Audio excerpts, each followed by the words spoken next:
it's Ocean again with another episode of Badly Lit Videos. Oh, wait, no, it's Ocean's Waves.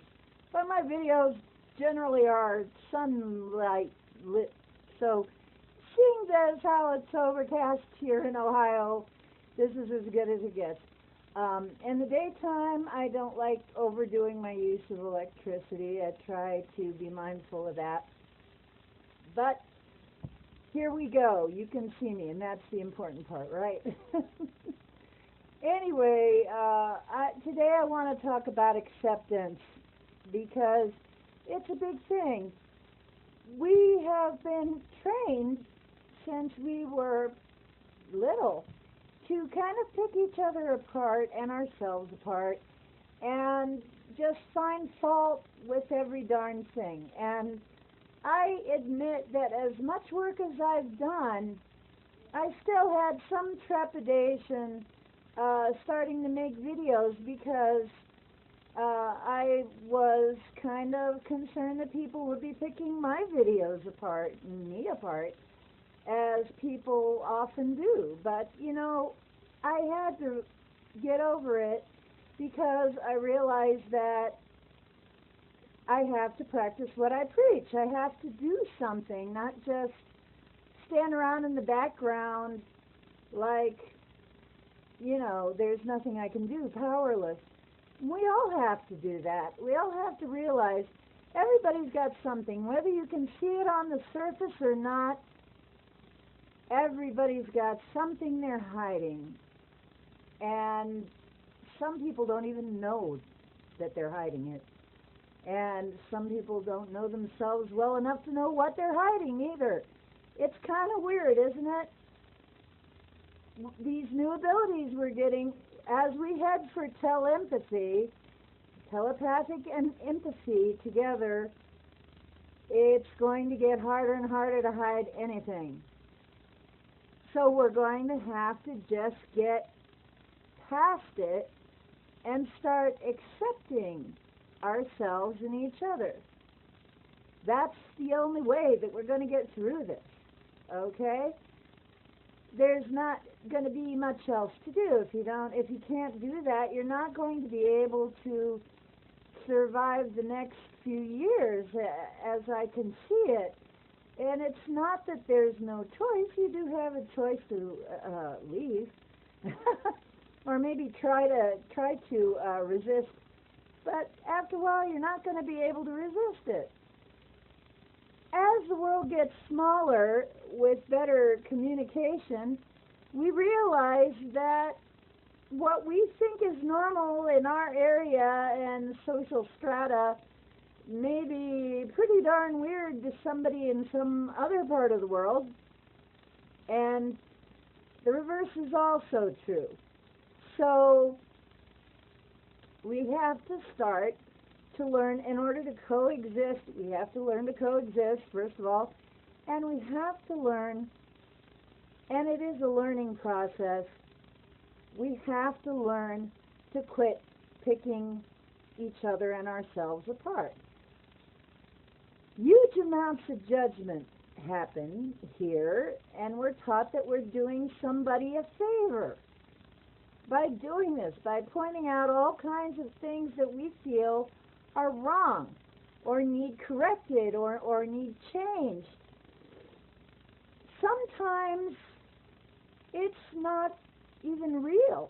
Sometimes it's not even a necessary change. It's just a point of view.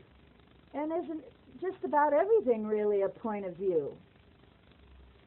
So we have to start getting over this idea that there is one normal. And another thing that comes along with this is realizing, and Bashar has brought this up, and he's one of my favorites, because he speaks to a lot of what my experiences have been too, being from the future as well. I did a stint in the future when I had my NDE, and I know what it looks like and how it goes there. Basically, it's beautiful, And there's a lot of acceptance there because we are all telepathic and we know what's going on. We have actually different awareness than we have now. Right now, and I will speak of this more when I talk about the separation chip, is what we're calling it. The thing that makes us think we're separate, which was completely necessary for us to be able to go through what we went through. Okay, it was needed. It wasn't a bad thing, although a lot of things sprung up around it, and we are infinitely creative, as God is infinitely creative, because we're God, and God is also, in us. We're all part of the same thing. Therefore, we're infinitely creative, and we have infinitely creatively made a lot of stuff around the idea of separation. And we did a brilliant bang-up job of making ourselves and everybody believe that we're separate. But not everybody believes that, though, has ever believed that. There are places where they never believed that. So, we didn't quite get everybody. But we did a great job of this separation idea, okay? So, but now it's time to realize that is totally something we made up. We're just to see what we could do with it, actually, because we're creative. Funny, huh? We play these jokes on ourselves all the time. So, acceptance. What have you found out? Everybody's you. Everybody's really you. And they found out you're them in a way that is hard to understand right now. But people are starting to think about this. Really, we don't see anything out there except through our own filters. So what are we really seeing? We're really seeing us. We're seeing everything and perceiving everything through our own filters, which means we're perceiving a part of us. Because, and we know this is true, because to another person may have an entirely different view of things. I mean, one person looks at somebody and says, oh Lord, that's ugly. And another person goes, wow, what a beauty. And it's just beauty is in the eye of the beholder. So is everything. Every darn thing. And along with that comes the awareness that we're constantly shifting between dimensions, and everybody is really multidimensional. Now, when we say I'm a multidimensional, as people have been known to say, recently we've heard that more, is just that you're aware that you have existence in these other places. Because, in fact, everybody is multidimensional. Everybody. You're all living multiple lives at the same time. But you're only aware, you can only be aware of a limited number right now. There will come a time when that will change. And you'll be more aware of your other existences. Some of you are already getting that bleed through. I made a post about this. It's different from the empathy that you have, here and now. It's a little different.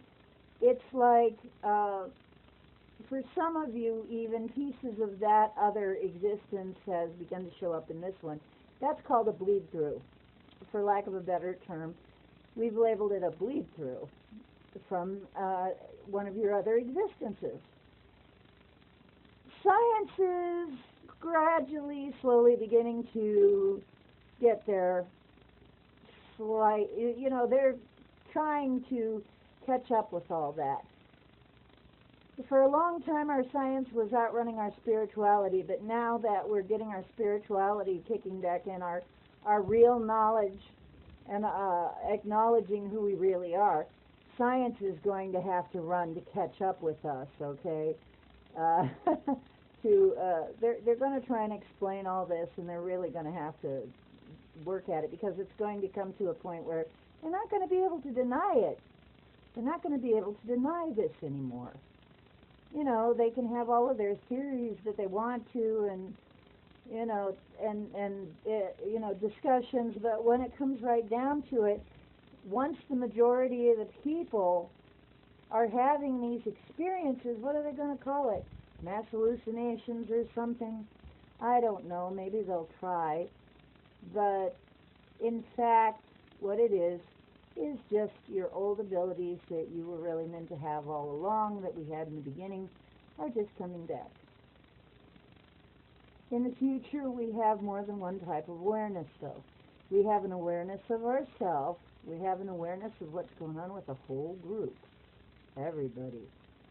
We have different, shall I say, levels of awareness. It's almost like different circles. You know how they used to describe circles of friends? There are some very close ones. There are some that are a little farther away. There are some that you barely know. They're really acquaintances, and so on and so forth, that are not quite that near you, but you still have a contact. Okay, it's kind of like that. So you will have awareness of yourself. You also have awareness of what other people are going through. You'll have awareness of what your whole group on this planet is going through, what all of the people are going through, plus what all of everything on the planet is going through, and even what the entire universe is going through. You'll have a certain awareness of that, all of that. And some people have already redeveloped this. So it's going to be a very interesting time. But I'm telling you right now, one of the things that's going to have to go is picking everything apart and finding everything to be wrong and finding what's wrong about everything. Because the more you find that is wrong, the more you'll find that's wrong. I mean, the attention, wherever you put your attention, is where the energy is going to go, and you're going to just manufacture more of what's wrong, what you feel is wrong. So my best advice right now to get through these times, stop looking for what's wrong. Stop picking yourself and everybody else apart. It's a suggestion. You don't have to. You can go on being critical.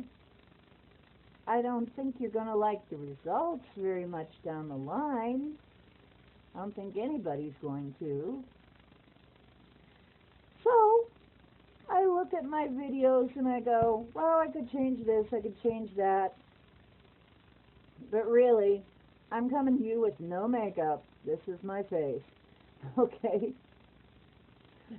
And imperfect as you may see these videos, and imperfect as you may see me, know that I come to you with a good heart and with the best of intentions, and with a great deal of love, enough love that I'm getting over my trepidation, and I'm getting over my hiding in the shadows.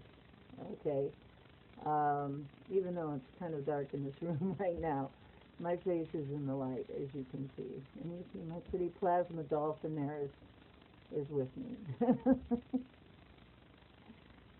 Remember, we're all in it together. Who said that?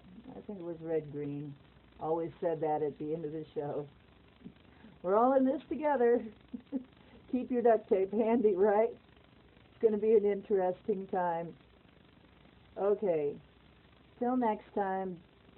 Ocean loves you. I'm making waves. Go out and make some of your own. The universe loves you too. Over and out.